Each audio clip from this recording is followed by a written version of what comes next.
আচ্ছা অনিন্দ্যবাবু, আপনি কি মেঘকে পারফর্মিং আর্টিস্ট তৈরি করতে চান? মেঘ, তোমার কি ইচ্ছে? ওই যে ওই ভদ্রলোক যিনি রিয়ালিটি শো এর কথা বললেন, তুমি কি তাতে পার্টিসিপেট করার কথা ভাবছো নাকি? কি অনিন্দ্যবাবু, তা আপনার মেয়ে কি ওই শোতে নাম লেখাবে লেখাপড়া ছেড়ে দিয়ে? ডক্টর গাঙ্গুলি, আমার মেয়ের কোনো কিছু করাতেই আমার কোনো আপত্তি নেই।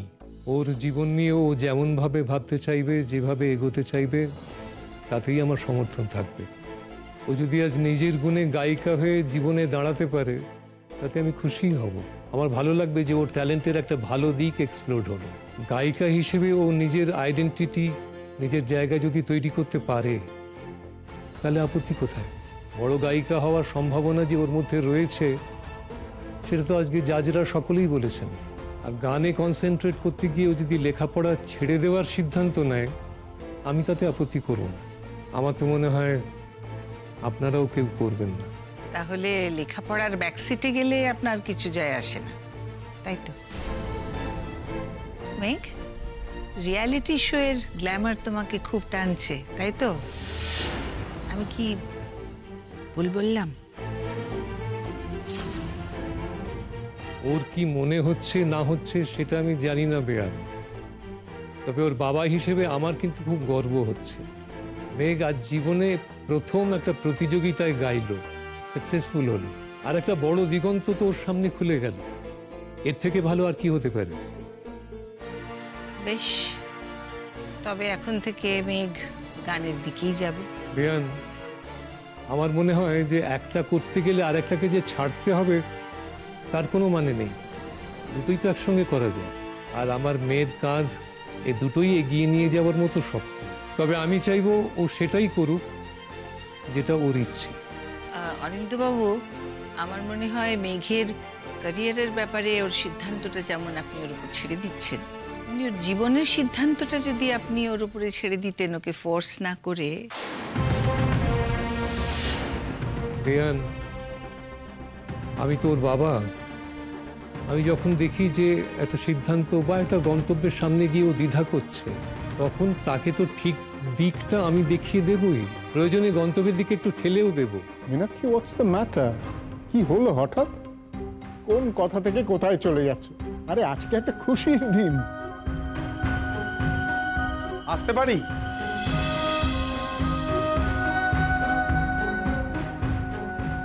এরা এখানে কেন? এবার থেকে কি এরকম ভাবে হুটহাট করে এরা বাড়ি চলে আসবে নাকি?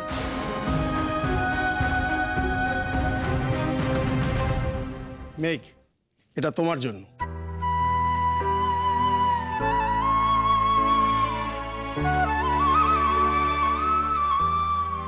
তুমি আজকে যা গান গেয়েছো তার কোনো তুলনা নেই। এটা দাও। Thank you. ত্রিদীপ দা, দেখবেন মেঘ যেন ওই রিয়েলিটি শোতে নাম দেয়। এটা আপনার দায়িত্ব। আর মেঘ, তুমি আজকে আমাদের পুরো পাড়াকে গর্বিত করেছো। তুমি যখন ওই শোতে গান গাইবে না, তখন আমাদের পুরো পাড়া তোমার ওই গলা ফাটাবে। ক্লাবের বাইরে আমরা একটা জায়ান্ট স্ক্রিন লাগিয়ে দেবো, সবাই মিলে একসঙ্গে দেখবো। আচ্ছা ত্রিদীপ দা, আসি, ভাস্কর আসি, বৌদি এলাম। আচ্ছা, তোমাকে কিন্তু রিয়েলিটি শোতে দেখতে চাই আমরা, ঠিক আছে? এলাম।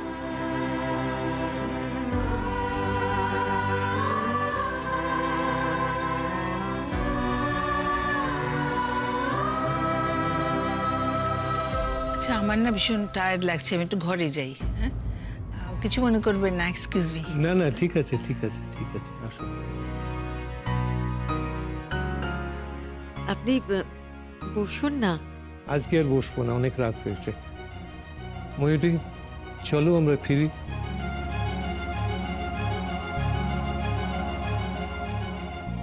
চলি রে। আর শোন, যে যাই বলুক, ওই রিয়েলিটি শোতে কিন্তু নাম দিবি, কেমন? মেঘ, এ বাড়িতে তোর পায়ের নিচের মাটি চিরকাল এমন ঝুরঝুরে হয়ে থাকবে। যতদিন জেঠিমণি আমাকে তোর আগে রাখবে, তোর এ বাড়িতে পার্মানেন্ট জায়গা পাওয়ার নো চান্স।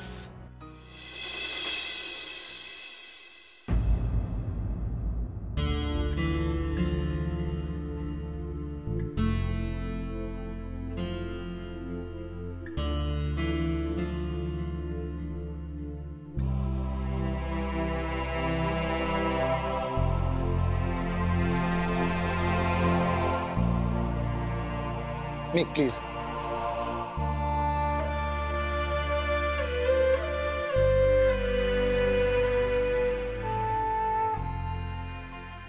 শেষবারের মতো তুমি কিছু অন্তত বলো। মেঘ, ওই ব্যাক স্টেজ থেকে আমি তোমার সঙ্গে কথা বলার চেষ্টা করেছি, কিন্তু পারিনি।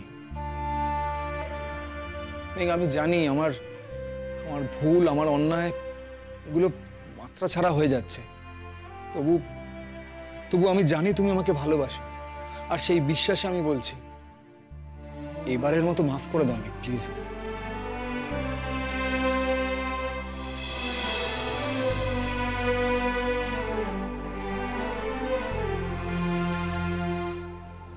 মেঘ, মেঘ, একটা জিনিস বলো, আমি কিভাবে মাফ চাইলে তুমি আমাকে মাফ করবে, আর আমি কি করলে তুমি আমার সঙ্গে কথা বলবে? দেখো নীল, তোমার সঙ্গে কথা না বলে থাকার উপায় তো আমার নেই। থাকলে অন্তত সেই উপায়টা আমি নিজের জন্য নিতাম। আর তুমি কেন মাপ চাইছো? তুমি তো কিছু অন্যায় করোনি।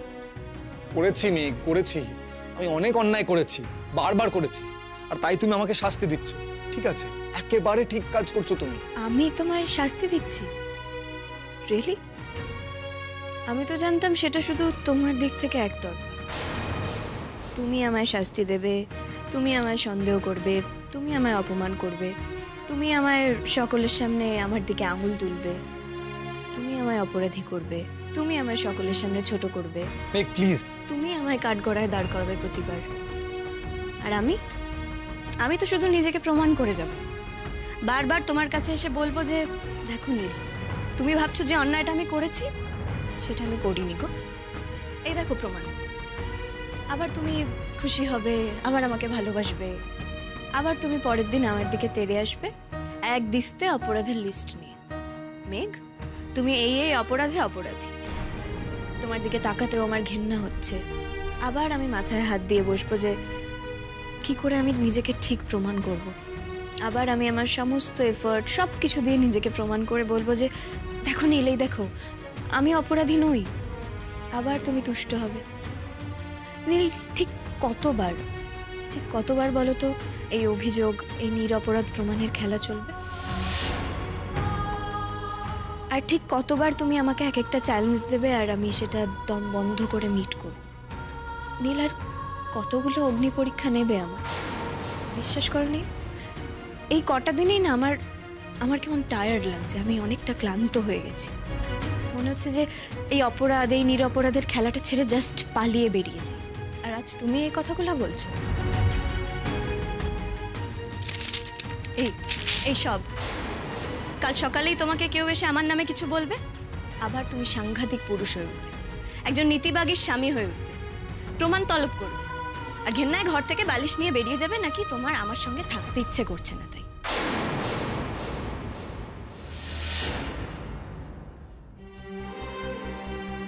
মেঘ প্লিজ, প্লিজ এভাবে বলো না। আমি জানি আমি বারবার সেই এক ভুলই করছি, বারবার। আসলে নীল, কি বলো তো, তুমি না আমাকে কোনোভাবেই বিশ্বাস করতে পারছো না, কারণ তুমি তো নিজেকে সময়ই দাওনি আমাকে বোঝার, আমাকে বিশ্বাস করার। তার আগেই হুট করে বিয়েটা করে ফেলেছো। সকাল থেকে আমার গলা খারাপ হলো, আর অমনি তুমি ধরে নিলে যে আমি আমার গলাটা ইচ্ছে করে খারাপ করেছি, গাইবো না বলে। কি সহজেই ধরে নিলে সবটা, কারণ তুমি তো আমাকে ভালোই বাসো না। তোমার মনে রয়েছে একটা অদ্ভুত রাগ, একটা অদ্ভুত অবিশ্বাস, যেটা রিমোটেস্ট কোনো ইন্ধনেই জ্বলে ওঠে, আর সেটাই তোমার সমস্ত অ্যাক্টিভিটি লিড করতে থাকে, তোমাকে চালিত করতে থাকে। তুমি আজ সকাল থেকে গৃহত্যাগ করলে, নাকি তোমার বউ নাকি ইচ্ছে করে গলা খারাপ করেছে। নীল, তুমি বুঝতে পারছিলে না যে গলায় ওই যন্ত্রণায় আমার কষ্ট হচ্ছে? একটা মানুষ যখন গলার যন্ত্রণায় ওইভাবে কষ্ট পায়, তোমার একবারও মনে হয়নি যে সেটা ইচ্ছাকৃত হতে পারে না? নীল, একটা মানুষের গলায় এরকম ব্যথা হলে না, সে ঢোক গিলতে পারে না, তার জল খেতে অবধি কষ্ট হয়। আমার সেই কষ্টটাই হচ্ছিল। I was in pain. Neel, তোমার একবারও মনে হয়নি না যে অতটা কষ্ট পাচ্ছে, তার কষ্টটা না বাড়িয়ে তার পাশে থাকা যায়? মনে হয়নি বল? মেঘ, অন্ধ হয়ে গেছিলাম রাগে। আমি ভুল বুঝে। একবার তো নয় নীল, বারবার তুমি আমায় ভুল বুঝেছ, রাগে অন্ধ হয়ে গেছো, আর তোমার চোখ ফোটাবার দায় হয় আমার। নীল, তুমি ছাড়া বাড়ির কেউ কিন্তু আমাকে এটা বলে অ্যাকিউজ করেনি যে আমি ইচ্ছে করে আমার গলা খারাপ করেছি। শুধু তুমি করেছো। আচ্ছা ধরো আমি ইচ্ছে করে যদি গলা খারাপ করতাম, তাহলে আমার মনের মধ্যে কি থাকতো নীল? যবে থেকে আমি তোমায় হ্যাঁ বলেছি, তবে থেকে কিভাবে গানটা না গাওয়া যায় আমি সেই প্ল্যান করতাম। আমি তো সারাক্ষণ গানের রেওয়াজ করতাম না, যেটা আমি করেছি। ভোরবেলা উঠে গানের রেওয়াজ করেছি, ইউনিভার্সিটি থেকে ফিরে গানের রেওয়াজ করেছি। তুমি কি বলতে চাইছো সেটা শুধুমাত্র লোক দেখানো? সরি নীল, এত প্ল্যান, এত স্কিমিং এসব না আমি পারি না। তুমি যদি মনে করে থাকো যে এই এত কিছু প্ল্যান, স্কিমিং এসব করার মতন বুদ্ধি আমি ধরি, তাহলে আবার বলছি, তুমি আমায় ভুল চিনেছো নীল। না চিনে, না জেনে, না বুঝে তুমি ঝোঁকের মাথায় বিয়েটা করে ফেলেছো। মেঘ, মেঘ আমি তো বলছি আর এরকম হবে না মেঘ। তুমি তো বলেছিলে যদি আমি খারাপের দিকে যাই তাহলে তুমি ভালোর দিকে টেনে আনবে। আমাকে ভালো করে দাও প্লিজ মেঘ। কাকে টানবো ভালোর দিকে নীল? তোমাকে? তুমি তো ছিলেই না সারাদিন। কোথায় ছিলে তুমি? আমি অপেক্ষা করেছি নীল, সারা দিন তোমার জন্য অপেক্ষা করেছি, যে কখন তুমি এসে বলবে যে মেঘ চলো, তোমার লড়াইতে আমি তোমার সঙ্গে আছি। কিন্তু তুমি আসোনি নীল। আমার সঙ্গে ছিল ঠাম্মি আর সুশীলাদি, তুমি তো ছিলে না নীল। বাকিদের কথা তো আমি বলবো না, কারণ তারা তাদের কাজে ছিলেন। কিন্তু তুমি নীল, আমি ভেবেছিলাম যে তোমার বোধহয় সারাদিনে একটা বারের জন্য মনে হবে যে মেঘের সঙ্গে ওরকম ব্যবহার করাটা ঠিক হয়নি। বোধ হয় আমি ভেবেছিলাম তুমি হয়তো সারাদিনে একবার ফোন করবে, কিন্তু তুমি করোনি নীল। কেন করবে? তুমি তো বিশ্বাসই করো যে মেঘ গাইবে না বলে এই নাটকটা করছে। নীল, মিথ্যের বেশাতি না আমি করি না। হ্যাঁ, মিথ্যে আমি বলি, আর কখন কি বলি সেটা তুমি জানো, ধরেও ফেলো। কিন্তু যেটা জানো না সেটা হলো যে নিজের ভালোবাসার সঙ্গে, বিশ্বাসের সঙ্গে মিথ্যাচার আমি কোনোদিন করিনি নীল, আর ভবিষ্যতেও করব না। গানটা আমার জীবন নীল, আমার ভালোবাসা, তার সঙ্গে অ্যাটলিস্ট মিথ্যাচার আমি করব না। মেঘ আমি আমার নিজের অপরাধ মানছি, আমার সেই বোধই হয়নি। তোমার পাশে থাকাটা যে আমার উচিত ছিল, সেই সেন্স, সেই বিচক্ষণতা আমার হয়নি। আমি আত্মসর্বস্ব হয়ে গেছিলাম। আমি শুধুমাত্র নিজের দিকটা ভেবেছিলাম, তোমার দিকটা ভাবিনি আমি। মেঘ আমি বদলাবো, আমি কথা দিচ্ছি আমি বদলাবো নিজেকে। আর যেদিন নিজেকে বদলে তুমি এখানে আসবে, সেদিন আর কাউকে খুঁজে পাবে তো? মেঘ এভাবে বলো না মেঘ। নীল, আজ যদি এখানে তোমার সামনে কম্পিটিশনে হেরে যাওয়া মেঘ দাঁড়িয়ে থাকতো, তুমি কি তখনও এভাবে বদলে যাওয়ার প্রমিস করতে? করতে না। তোমার কাছে এই মেঘের দাম শুধুমাত্র সে ওই কম্পিটিশনটা জিতেছে বলে, সেই অগ্নি পরীক্ষাটা পেরিয়ে গেছে বলে। আর মেঘ যদি ওই অগ্নি পরীক্ষার আগুনে আজকে পুড়ে যেত, তাহলে তুমি ওই ভুল বোঝার জগতেই থাকতে নীল, ওই ইগোর জগতেই থাকতে। কারণ তুমি তো মেঘকে ভরসাই করো না। মেঘ প্লিজ, প্লিজ মেঘ। আমার খুব ঘুম পাচ্ছে নীল, টায়ার্ড লাগছে।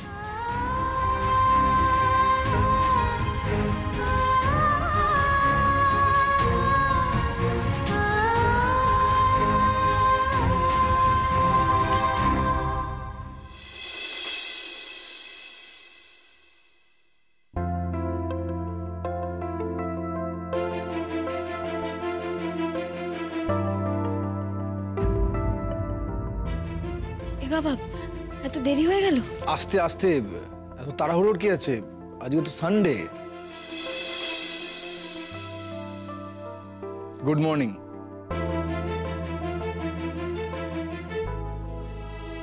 চরম শত্রুকে গুড মর্নিং উইশ করলেও সে একটা উইশ ব্যাক করে।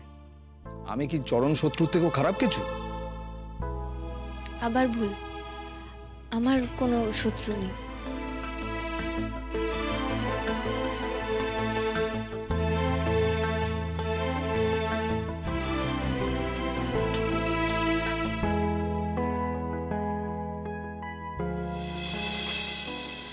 Late me serve you madam.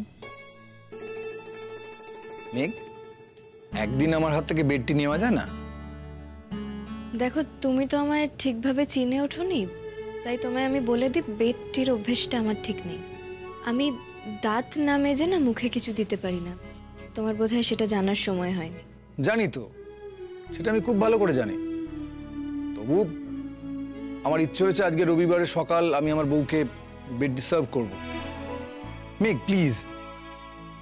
দেখো, আমি পারবো না আমার এতদিনের অভ্যেস বদলে ফেলতে। চাটা কি খাবেই না? আমি কোনো কিছু নষ্ট করি না। যাক বাবা, বরফ একটু হলেও গলেছে, আরো গলবে।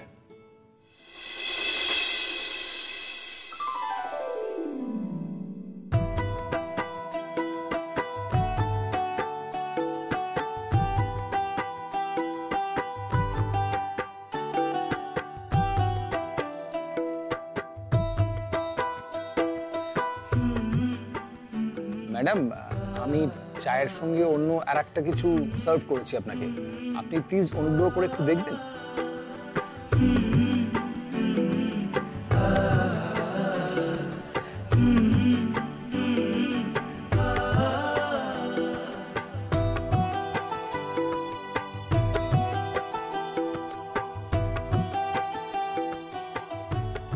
মেঘ, তোমার পাহাড় ভালো লাগে, আমরা আল্পস দেখতে যাব, ইউরোপ। মেঘ, আমি ফ্লাইটের টিকিট কেটেছি, এটা আমার ড্রিম ট্যুর। আচ্ছা, তোমার পাসপোর্টটা কোথায়, এখানে না ও বাড়িতে? ও বাড়িতে থাকলে চলো আজকে গিয়ে নিয়ে আসি। দেখো বেশি সময় নেই, ভিসা করাতে হবে। ভিসা করাবার কোনো দরকার নেই, কারণ আমি যাব না। তাই? কেন যাবে না? আমার উপর রাগ করেছো বলে? দেখো, আমার তো ক্লাস আছে, আমি আর ক্লাস মিস করতে পারবো না। মেঘ, এর মধ্যে অনেক দিন ছুটি আছে। আমার যাওয়া সম্ভব না গো, আমি যাব না।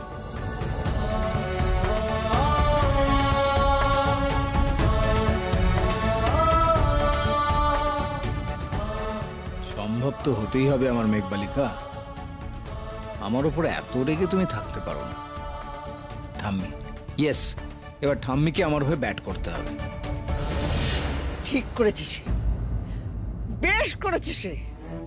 আমি হলে না তোর সঙ্গে এক ঘরে থাকতামই না।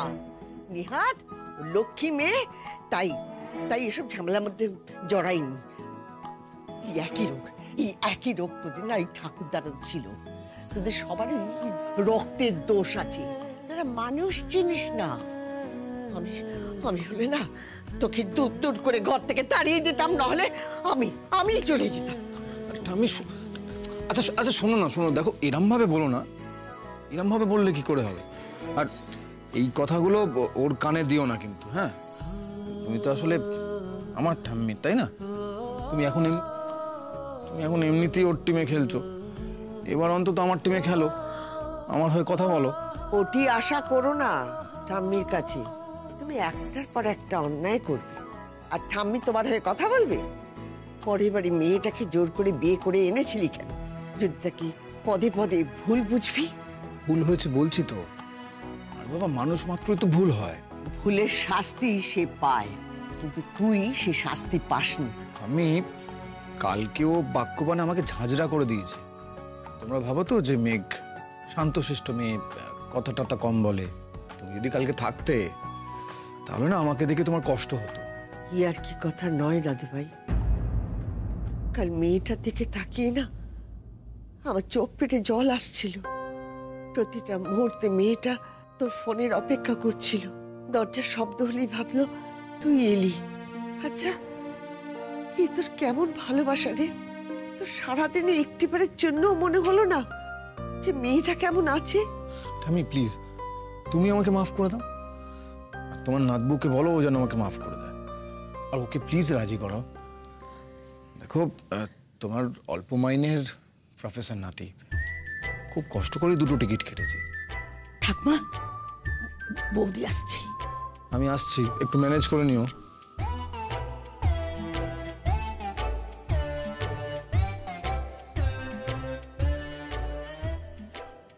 আমি যাচ্ছি। ঠাকমা, আমার অনেক কাজ পড়ে আছে, আমি যাই।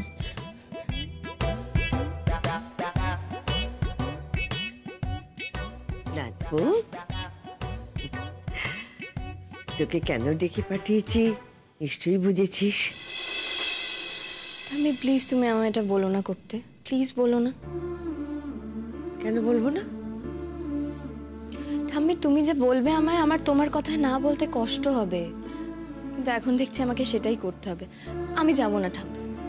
দাদু ভাইয়ের ওপর অভিমান করে? আমার কারোর ওপর কোনো অভিমান নেই। একরাশ অভিমানী দিকি টলটল করে আর মুখে বলে কিনা আমার অভিমান নেই। ঠাম্মি আমার ক্লাস আছে। আমাকে সে দেখিয়েছে মোট 4 দিন তোর ক্লাস করা হবে না, বাকি দিনগুলো তো রবিবার। আমি যাব না। আরে বাবা ঠাম্মি, যাওয়াটা একটা ঘুষ, আমাকে ঘুষ দিতে চাইছে, আমি নেব না এটা।